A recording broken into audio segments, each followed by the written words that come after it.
করছি এমন একটি মাসের, যে মাস আগমনকালে হযরতে ইবনে ওমর রাদিয়াল্লাহু তাআলা আনহু তিনি এবং তার পরিবার সদস্যদেরকে নিয়ে বলতেন, যেমন কোনো ব্যক্তির বিবাহ হলে খুব খুশি আনন্দ এটা পরিবারের মানুষরা উপভোগ করে, সামনে রমজান আসছে এই জন্য তিনি তার পরিবারকে নিয়ে এরকমভাবে প্রস্তুতি গ্রহণ করতেন এবং খুব আনন্দ প্রকাশ করতেন। এবং তিনি বলতেন যে আমার কোনো একটি দিন যেন এমন না যায় যে আমার মিসকিনদের সাথে ইফতারের ব্যবস্থা হবে না, বরং আল্লাহ তুমি আমার জন্য এরকম ব্যবস্থা করে দিও প্রত্যেক দিন আমি যখন ইফতার করব আমার ইফতারের সাথে সাথে যেন অনেকগুলো মিসকিনকে নিয়ে আমি ইফতার করতে পারি। হযরতে আব্দুল্লাহ ইবনে ওমর রাদিয়াল্লাহু তাআলা আনহু আপনারা জানেন দ্বিতীয় খলিফার ছেলে, তিনি তার সিয়াম ফরজের পরে তিনি যখন সিয়াম পালন করা শুরু করেছেন তখন থেকে নিয়ে শুরু করে তিনার মৃত্যু অবধি তিনি নিজেই বর্ণনা করেছেন যে আমি এমন কোনোদিন সিয়াম আমি ইফতার করি নাই যে আমার সাথে 10 জনের অধিক মিসকিন ছিল না। তার মানে প্রতিদিন তিনি 10 জনের অধিক মিসকিনকে নিয়ে ইফতার করতেন। কেন ইফতার করতেন, এগুলো কেন করতে হবে, সবগুলো কথা আপনাদের কাছে বলবো। তার আগে একটি আয়াত পড়েছি, আয়াতটি প্রকৃত পক্ষে মুমিনদের ওপর যেদিন নাজিল হয় সেই দিন মুমিন মুসলিমরা, সেই দিন মুসলিমগণ কত আনন্দিত হয়েছিলেন, এটি পারস্পরিক একসঙ্গে আপনার সুর মিলিয়ে পড়তেন। কি পড়তেন?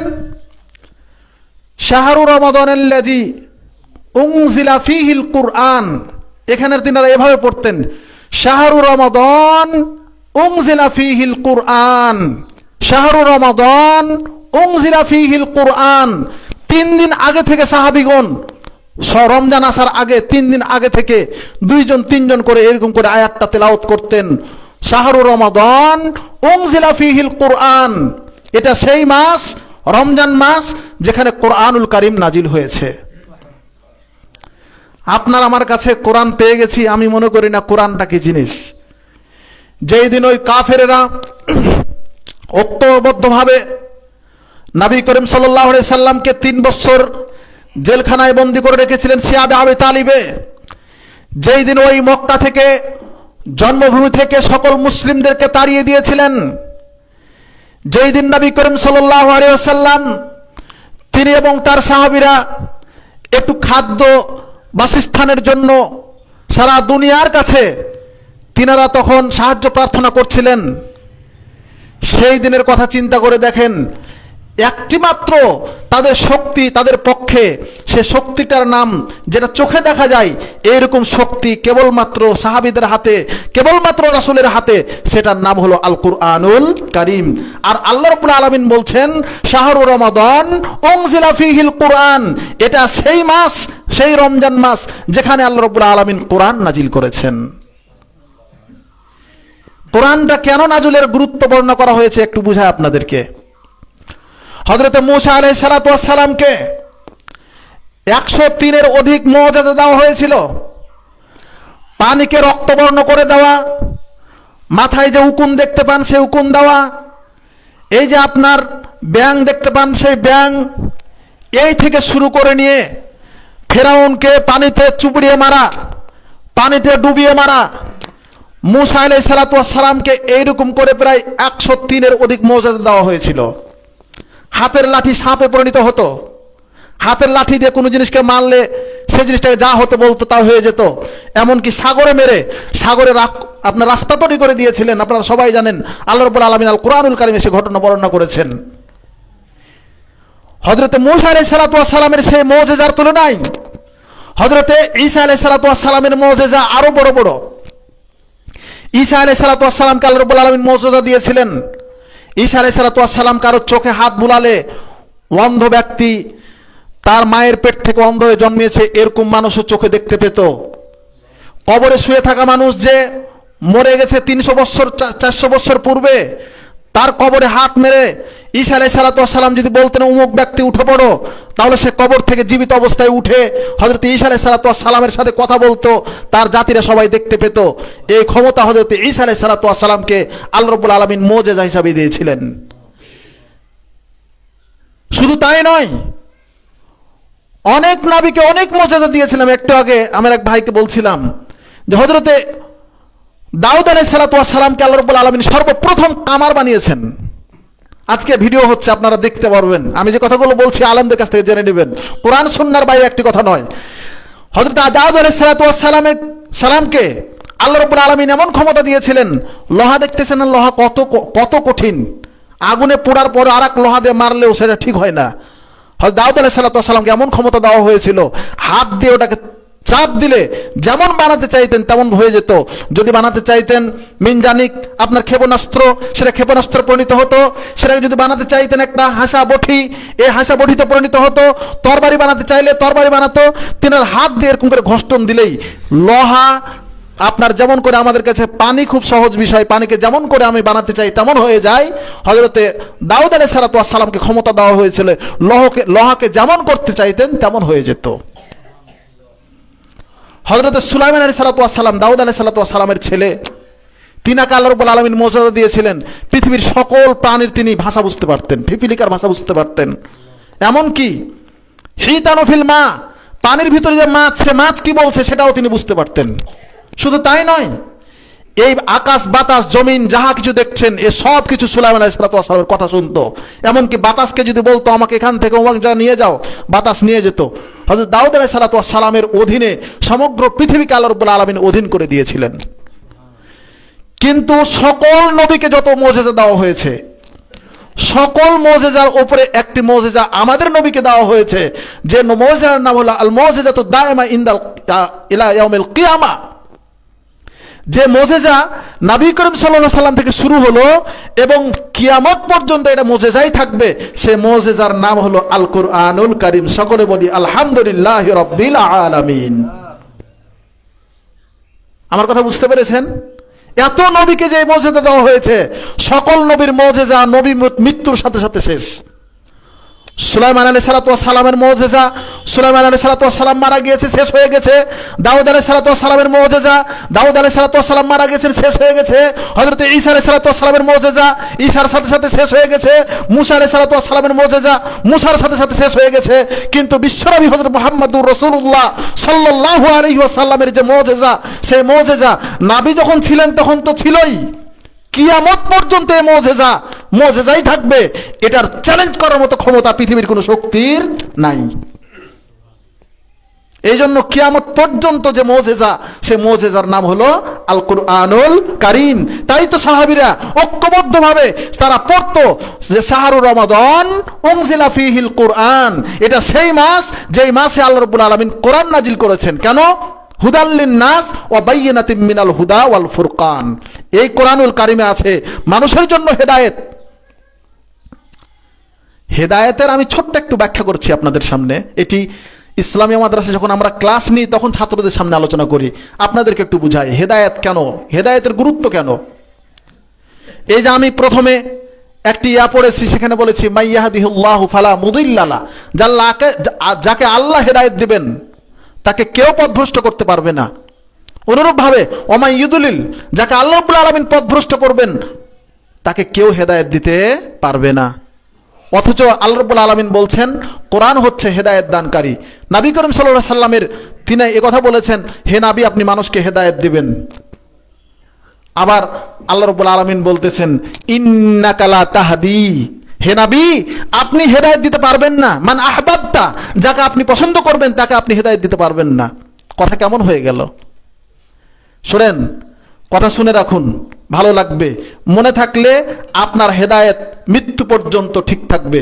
কথাটা মনে রাখার চেষ্টা করবেন। আজকে যে কথা বলছি, একটা হচ্ছে হেদায়েতুত তরিক, বা একটা হচ্ছে হেদায়েতুল মাতলুব, আর একটা হচ্ছে হেদায়েতুত তরিক। এই যে হেদায়েত বলি আমরা, এই হেদায়েতটা হচ্ছে পৃথিবীতে একজন বান্দার জন্য জিন কিংবা ইনসানের জন্য সবচাইতে আল্লাহর পক্ষ থেকে বড় নিয়ামতের নাম হচ্ছে হেদায়েত। যাকে আল্লাহ হেদায়েত দিয়েছেন, আল্লাহ রাব্বুল আলামিন তাকে জান্নাতের জন্য নামটা লিখে নিয়েছেন। যার কপালে হেদায়েত নাই, যার কপালে হেদায়েত লেখে নাই, তাকে নিঃসন্দেহে জাহান্নামে যেতে হবে। সুতরাং এর চাইতে বড় নিয়ামত দুনিয়ার জীবনে আর কিছু নাই। খুব সংক্ষিপ্ত সময়ের জন্য আমরা এসেছি, সবাই খুব সংক্ষিপ্ত সময়ের জন্য এসেছি। তো এখানে আল্লাহ রাব্বুল আলামিন যাকে চূড়ান্ত জান্নাতের জন্য কবুল করে নেবেন, তাকে আর কেউ এই দ্বীন ইসলাম থেকে বিচ্যুত করতে পারবে না। আল্লাহ রাব্বুল আলামিন যেন আমাদেরকে চূড়ান্তভাবে তিনার হেদায়েত দান করে, সকল বলি আল্লাহুম্মা আমিন। আর যাকে আল্লাহ রাব্বুল আলামিন এই যে আপনার কোরআন দ্বারা নবী করিম সাল্লাল্লাহু আলাইহি ওয়াসাল্লাম কিংবা উলামাগণ আপনাদের সামনে বলতেছেন যে আপনারা ভালো পথে চলবেন, খারাপ পথে চলবেন না, এটা ভালো পথ, এটা খারাপ পথ, এটা এই কাজ, এভাবে যে বলছে, এই সবগুলোর নাম হচ্ছে হেদায়েতুত তরিক। আপনাকে রাস্তা দেখার ক্ষমতা আমার আছে, কিন্তু আপনাকে জান্নাতে পৌঁছে দেওয়ার ক্ষমতা আমার নাই। জান্নাতে পৌঁছার ক্ষমতা একমাত্র কেবলমাত্র মহান আল্লাহ সুবহানাহু ওয়া তাআলার। এই ক্ষমতা কোনো নবীকেও দেওয়া হয় নাই। আবু তালেবের নাম শুনেছেন। পৃথিবীর যত সাহায্যকারী আছে নাবিদের, সবচাইতে বড় সাহায্যকারী হযরতে মুহাম্মদুর রাসূলুল্লাহ সাল্লাল্লাহু আলাইহি ওয়াসাল্লামের জন্য ছিলেন হযরতে নবী করিম সাল্লাল্লাহু আলাইহি ওয়াসাল্লামের নিজের চাচা আবু তালেব। কাফেররা মারতে গিয়েছে, নিজে বুক পেতে দিয়েছেন, আমাকে মারতে হবে আগে, তারপর আমার ভাতিজাকে। শিহাবে আবি তালেবে নবী করিম সাল্লাল্লাহু আলাইহি ওয়াসাল্লামকে বন্দী করা হলো, তার সাথে কেউ চলাচল করতে পারবে না, তিনাকে 3 বছরের জন্য জেলখানায় রাখা হলো। স্বেচ্ছায় আবু তালেব বলল যে ভাতিজা, আমার ভাতিজা যদি জেলখানায় থাকে, আমি আবু তালেব তোমাদের সাথে থাকতে চাই না, আমি তার জেলখানায় ওই আমার ভাতিজার সাথে আমি সময় কাটাবো। 3 বছর স্বেচ্ছায় জেলখানায় থেকেছেন। মৃত্যুর সময় নবী করিম সাল্লাল্লাহু আলাইহি ওয়াসাল্লাম বলতেছেন, হে আমার চাচা, আপনি শুধু লা ইলাহা কালিমাটা পড়ুন, লা ইলাহা ইল্লাল্লাহ কালিমা পড়ুন, আমি আপনার পক্ষে আল্লাহ রাব্বুল আলামিনের কাছে সুপারিশ করব। কিন্তু তিনি লা ইলাহা ইল্লাল্লাহ কালিমা পড়তে পারেন। আমি সেই ঘোষণাটা যাচ্ছি না। আল্লাহ রাব্বুল আলামিন আল কোরআনুল কারিমে আয়াত নাজিল করে বললেন, হে নবী, আপনি যাকে হেদায়েত দিতে চাইবেন, আপনি যাকে পছন্দ করবেন, তাকে আপনি হেদায়েত দিতে পারবেন না। হেদায়েত দেওয়ার মালিক হচ্ছে কেবলমাত্র আল্লাহ। ওয়ালাকিন্নাল্লাহা ইয়াহদি মান ইয়াশা, কেবলমাত্র আল্লাহ যাকে চাইবেন তাকে তিনি হেদায়েত দেবেন। আল্লাহ আপনাদের সকলকে ভালোবেসেছেন, সকলকে হেদায়েত দিয়েছেন, এই জন্য একবার বলেন আলহামদুলিল্লাহ। সত্যিকার অর্থেই হেদায়েত কি মাহাত্ম্যপূর্ণ বিষয়, এটি যদি আপনি বুঝতে চান, তাহলে আবু জাহেলের দিকে তাকান। আবু জাহেল কোরআন শুনতে পছন্দ করত, কোরআন শুনতে পছন্দ করত, কিন্তু কোরআনের হেদায়েত গ্রহণ করতে পারে নাই। তাকান সেই আপনার ফেরাউনের দিকে, যে নিজেও জানতো যে আমার একজন রব আছে, আমি প্রকৃত পক্ষে কিছুই না, কিন্তু তার কপালে হেদায়েত জুটে নাই। হেদায়েত হচ্ছে এক আল্লাহ রাব্বুল আলামিনের পক্ষ থেকে বিশেষ নিয়ামত। এটা আল্লাহ রাব্বুল আলামিন যাকে চান তাকেই দান করেন। আপনি এসেছেন, আপনার জন্য এই কোরআনুল কারীমকে আল্লাহ রাব্বুল আলামিন মুসলিম বানানোর সাথে সাথে আপনাকে কোরআনের একজন পক্ষে ধারক ও বাহক বানিয়েছেন। নবী করিম সাল্লাল্লাহু আলাইহি ওয়াসাল্লাম বলছেন যে কোরআন আপনার পক্ষে কিংবা আপনার বিপক্ষে, যদি কোরআন কিয়ামতের দিন আপনার বিপক্ষে দাঁড়ায়, তাহলে আপনার পরিত্রাণের কোনো উপায় নাই। পক্ষান্তরে কোরআন যদি আপনার পক্ষে সাক্ষ্য দেয়, তাহলে সমগ্র সাক্ষী ব্যর্থ হবে। কোরআনের সাক্ষ্যই আল্লাহর কাছে গ্রহণযোগ্য সাক্ষ্য বলে গণ্য হবে। এই জন্য আল্লাহ বলছেন, শাহরু রমাদান উনজিলা ফিহিল কোরআন, এই সেই মাস যে মাসে আল্লাহ রাব্বুল আলামিন কোরআন নাজিল করেছেন। কোরআনকে আল্লাহ রাব্বুল আলামিন সেই দিন বিশেষ পাওয়ার দিবেন কিয়ামতের দিন।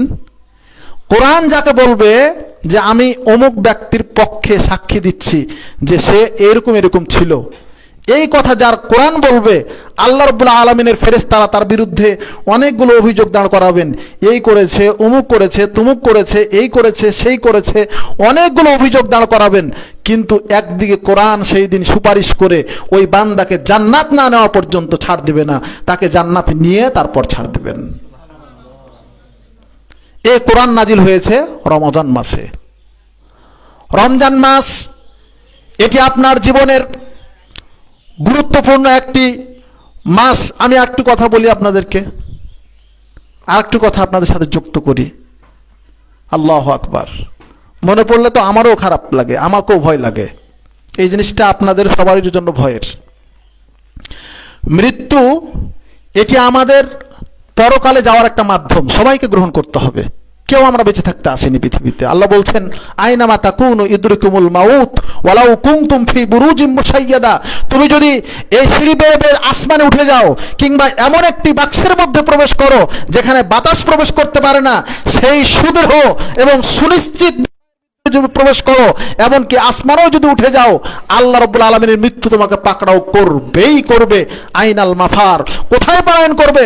পলায়ন করার কোনো স্থান নেই, পলায়ন করে বাঁচতে পারবে না, মৃত্যুবরণ করতেই হবে। মৃত্যু সুনিশ্চিত। অনেক রাজাধিরাজ এসেছিল, অনেক স্বৈরাচার এসেছিল, অনেক ভালো মানুষ এসেছিল, অনেক নাবিগণ এসেছিলেন, সবাইকেই চলে যেতে হয়েছে। আমাকে আপনাকেও সুনিশ্চিত গন্তব্যে চলে যেতে হবে। আল্লাহ বলছেন সূরাতুস সাজদা, আল্লাহ রাব্বুল আলামিন বলছেন কুল ইয়াতাওয়াফাকুম মালাকুল মাউতিল্লাযী উক্কিলা বিকুম সুম্মা ইলা রাব্বিকুম তুরজাউন। তোমাদের সাথেই আমি নিযুক্ত রেখেছি মালাকুল মাউত নামক ফেরেশতা, যে তোমাদেরকে সুনিশ্চিতভাবে আমার দিকে ফিরিয়ে নিয়ে আসবে। মালাকুল মাউত নামটা শুনলেই আপনার আমার ভিতরে ভীতি কাজ করবে। হযরতে মূসা আলাইহিস সালাতু ওয়াস সালাম পর্যন্ত মৃত্যুকে ভয় করেছিলেন। মৃত্যু আমাদের পরকালে যাওয়ার একটি মাধ্যম, সুতরাং মৃত্যু আমাকে বরণ করতেই হবে। আর মরণের জন্য প্রস্তুতিমূলক সর্বাধিক উত্তম ও সুন্দর মাস হচ্ছে রমজান মাস।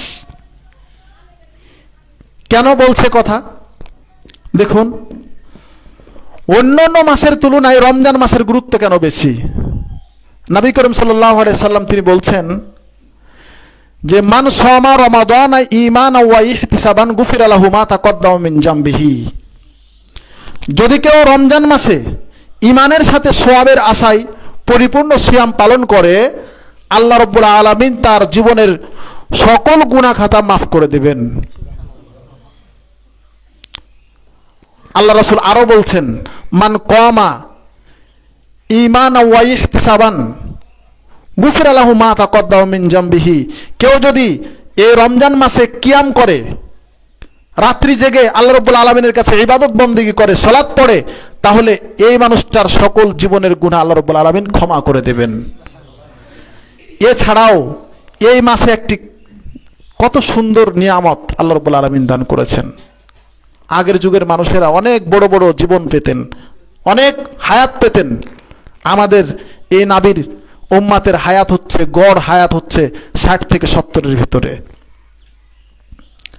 আমাদের জন্য আল্লাহ রাব্বুল আলামিন কি দিয়েছেন দেখেন। আল্লাহ বলছেন ইন্না আনজালনাহু ফি লাইলাতুল কদর, আমি এই কোরআনকে নাজিল করেছি লাইলাতুল কদরের রজনীতে। এই কোরআন নাজিল করেছি আমি লাইলাতুল কদরের রজনীতে। ওয়ামা আদরাকা মা লাইলাতুল কদর, হে নবী আপনি কি জানেন লাইলাতুল কদর কি? লাইলাতুল কদর খায়রুম মিন আলফি শাহর। লাইলাতুল কদর হচ্ছে 1000 মাস ইবাদত অপেক্ষা উত্তম একটি রাত। তাহলে লাইলাতুল কদরের একটি রাত 1000 মাস ইবাদত করার চাইতেও উত্তম একটি রাত আল্লাহ রাব্বুল আলামিন আমাদের এই উম্মাতকে দান করেছেন, সেটিও এই রমজান মাসেই। এই জন্য লাইলাতুল কদরে জাগরণ করবেন। 1000 মাস সমপরিমাণ প্রায় 84 বৎসর। 84 বৎসর যদি কেউ দাঁড়িয়ে ইবাদত করে, রাত্রি দাঁড়িয়ে ইবাদত করে, দিনের বেলায় সিয়াম পালন করে, ও যতই আল্লাহ রাব্বুল আলামিনের কাছে সব প্রাপ্ত হবে। একজন মানুষ যদি লাইলাতুল কদর প্রাপ্ত হয়, তাহলে লাইলাতুল কদরের ওই আপনার ফজিলত হচ্ছে 84 বৎসর যদি সে দিনের বেলায় সিয়াম, রাতের বেলায় কিয়াম করে যে ইবাদত করবে, যে আল্লাহ রাব্বুল আলামিনের কাছে নৈকট্য লাভ করবে, এর চাইতে বেশি নৈকট্য লাভ করবে একটি রাত্রে মাত্র, কেবলমাত্র। এই জন্য রমজান মাস আমাদের জন্য একটি নিয়ামতপূর্ণ মাস। রমজান মাস হচ্ছে মুমিনদের জন্য ইবাদতের বসন্তকাল। ভাঙ্গা মসজিদে এক সময় ইমাম ছিল পাকা। নবী করিম সাল্লাল্লাহু আলাইহি সাল্লামের সাহাবীদের মসজিদ ছিল ঢাঙ্গা দিয়ে তৈরি, সেই ইমাম ছিল দীপ্ত এবং পাকা ইমাম। আজকে মসজিদ হয়েছে পাকা, ঈমান হয়ে গেছে কাঁচা। আজকে আমাদের সামনে রমজান চলে আসছে, রমজানের কোনো প্রস্তুতি নেই। মনে রাখবেন, রমজান মাসে নবী করিম সাল্লাল্লাহু আলাইহি সাল্লামের প্রতি কত গুরুত্ব দেওয়া হয়েছে। নবী করিম সাল্লাল্লাহু আলাইহি সাল্লামের কাছে প্রতিদিন জিবরিল আলাইহিস সালাতু ওয়াস সালাম মানুষ রূপে এসে, মানুষ রূপে বসে দুইজন মিলে কোরআন শোনাশুনি করতেন, কোরআনের তেলাওয়াত করতেন। প্রতি বছর নবী করিম সাল্লাল্লাহু আলাইহি সাল্লামের সাথে জিবরিল আলাইহিস সালাতু ওয়াস সালাম নিজে মানুষ রূপে এসে এই জগতের ধারায় বসে রাসূলের কাছে কোরআন শোনাশুনি করতেন। এ তো গুরুত্ব দেওয়া হয়েছে রমজান মাসে কোরআন তেলাওয়াতের, যে আল্লাহ রাব্বুল আলামিনের রাসূল তিনি কোরআন তেলাওয়াত করতেন, শোনাশুনি করতেন জিবরিল আলাইহিস সালাতু ওয়াস সালামের সাথে। এই মাসে যেমন কোরআন নাজিল হয়েছে, এই মাসে আপনাকে বেশি বেশি কোরআন তেলাওয়াত করতে হবে। যারা কোরআন তেলাওয়াত করতে পারেন আর যারা পারেন না, শুনে রাখুন, প্রয়োজন বোধে এই যে আপনাদের ইমামরা রয়েছেন, দায়িত্বশীলগণ রয়েছেন, হাবিবুর রহমান রয়েছে, ইমাম রয়েছেন, আপনারা এদের কাছে 10 জন 15 জন 20 জন একটা টিম করেন, টিম করে এখানে আপনারা কোরআন শিখেন। কোরআন কেন শিখবেন? ফাজাইলুল কোরআন অধ্যায়, মুসলিম শরীফের হাদিস, মুসলিমে হাদিসটিকে নিয়ে এসেছেন ইমাম মুসলিম রহমতুল্লাহ আলাইহি অত্যন্ত গুরুত্বের সাথে। শুনুন হাদিসটি, খুব ভালো করে শুনবেন। হতে পারে সামনে রমজান আপনারা শুরু করবেন এবং এই ইলমি চর্চার মাধ্যমে ইয়াতাদারাসুনা বাইনাহুম, তাদের জন্য 5টি নিয়ামত আল্লাহ খালেস ভাবে লিখে দিয়েছেন। যারা এই কোরআনের দাস আদান প্রদান করবেন তাদের জন্য 5টি নিয়ামত। তার মধ্যে প্রথম নিয়ামত হলো নাজালাত আলাইহিমুর রাহমা, আল্লাহ রাব্বুল আলামিনের রহমত তাদেরকে বেষ্টন করে নেবে, তাদের জীবনের সাথে লেগে যাবে। আর আজকে আপনাদেরকে একটি হাদিস শোনাচ্ছি, এই হাদিসটি ভালো করে শুনুন। আয়েশা সিদ্দিকা রাদিয়াল্লাহু তাআলা আনহা বর্ণিত, আয়েশা সিদ্দিকা রাদিয়াল্লাহু তাআলা আনহা قالت قال رسول الله صلى الله عليه وسلم, হযরত নবী করিম সাল্লাল্লাহু আলাইহি সাল্লাম তিনি বলেন, আল মাহিরু বিল কুরআনি মা সাফারিল কারামিল বারারাতে, যারা কোরআনে দক্ষ এবং কোরআনে আপনার তাফসীর তাহকিক সব কিছু জানে, মা সাফারিল কারামিল বারারাতে, এরা সম্মানিত উচ্চ পরিষদের ফেরেশতাদের সাথে কিয়ামতের দিন কাতারে দাঁড়াবে। ওয়ামাইয়াতাতাউ ফিহি, কোরআন পড়তে গিয়ে যে ব্যক্তি ততলিয়ে যায়, ঠিকমতো কোরআন পড়তে পারে না, কোরআন পড়তে গেলে তার কোরআন ঠিকমতো উচ্চারণ হতে চায় না, কোরআন পড়তেছে সে খুব দ্রুত কোরআন পড়তে পারে না, এ সবগুলো অন্তর্ভুক্ত এর ভিতরে। ভালো করে শুনেন, আবার বলি অংশটুকু। ওমাইয়াতাতাউ ফিহি, যে ব্যক্তি কোরআন পড়তে গিয়ে ততলিয়ে যায়, কোরআন ঠিকমতো পড়তে পারে না, কোরআনের অংশ তেলাওয়াত করতে করতে আটকে যায়, কিংবা কোরআন ঠিকমতো মুখে উচ্চারিত হয় না, এই মানুষদের জন্য রাসূল বলতেছেন ফালাহু আজরান, ওরা পড়ে যা সওয়াব পাবে, এ পড়ে তার ডবল সওয়াব পাবে। সকল বলি আলহামদুলিল্লাহ। কথাটা বুঝতে পেরেছেন? তার মানে একজন কোরআন পড়তে সঠিকভাবে জানে, এরকম একজন মানুষ কোরআন পড়লে 1 পৃষ্ঠা পড়লে যে নেকি পাবে, একজন মানুষ কোরআন পড়তে ঠিকমতো পারতেছে না কিন্তু চেষ্টায় লেগে আছে, ও যদি 1/2 পৃষ্ঠা কোরআন পড়তে পারে তাহলে ওর 1/2 পৃষ্ঠা পড়ে ওর 1 পৃষ্ঠা সমান নেকি দেওয়া হবে। সকলে বলি আলহামদুলিল্লাহ। মুসলিম শরীফের হাদিস, আবারও বলছি, নবী করিম সাল্লাল্লাহু আলাইহি ওয়াসাল্লাম বলতেছেন যে যে ব্যক্তি কোরআনে দক্ষ ওরা থাকবে ফেরেশতাদের কাতারে কিয়ামতের দিন। আর যারা কোরআন পড়তে পারে না তবুও চেষ্টা করেছে, কোরআন ততলিয়ে যায়, ভালো করে পড়তে পারে না, এই মানুষটি কোরআন পড়ার যে চেষ্টা করলো, এই জন্য আল্লাহ রাব্বুল আলামিন ওকে ফালাহু আজরানে, ওর সওয়াব ডবল করে দিবেন। এই জন্য আপনারা এই মাসে বেশি বেশি কোরআন পড়বেন। কোরআন যারা পড়তে জানেন না তারা কোরআন পড়তে শিখবেন। এই শিক্ষা আদান প্রদানের মাধ্যমে বৃদ্ধদেরকে বলতেছি, যদি আপনার মৃত্যু হয়ে যায়, আল্লাহ রাসূল সাল্লাল্লাহু আলাইহি ওয়াসাল্লাম বলতেছেন মান সালাকা তরিকান ইলতামিসু ফিহি ইলমান সাহালাল্লাহু তরিকান ইলাল জান্নাহ। আপনারা দেখতে পারবেন এটি সহিহ বুখারীর হাদিস এবং সহিহ তিরমিজি থেকে দিয়ে শুরু করে দিয়ে সকল হাদিসের গ্রন্থে রয়েছে। হাদিসটি হলো, যারা ইলম অন্বেষণে ব্রতী থাকে, আল্লাহ রাব্বুল আলামিনের ইলমকে অর্জনের জন্য চেষ্টা করে, এই মানুষগুলো স্বয়ং যেন জান্নাতের পথে রয়েছে। নবী করিম সাল্লাল্লাহু আলাইহি ওয়াসাল্লাম বলেছেন, এরা যদি মৃত্যুবরণ করে সাথে সাথে এরা জান্নাতে চলে যাবে। তাহলে আমার আপনার একটি খেদমত শুরু হলো আমার নিজের জীবনের জন্য, আমি কোরআন পড়তে শিখবো, কিন্তু এটিকে আল্লাহ রাব্বুল আলামিন বলছেন তুমি ইলম অর্জনের পন্থায় রয়েছো।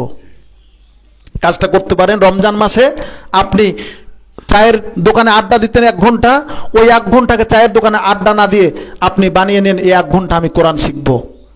কোরআন যে পড়তে পারে সে কতটা সৌভাগ্যবান আল্লাহ রাব্বুল আলামিনের কাছে, এটি আপনাদেরকে বোঝানোর জন্য একটি হাদিস বলেছি।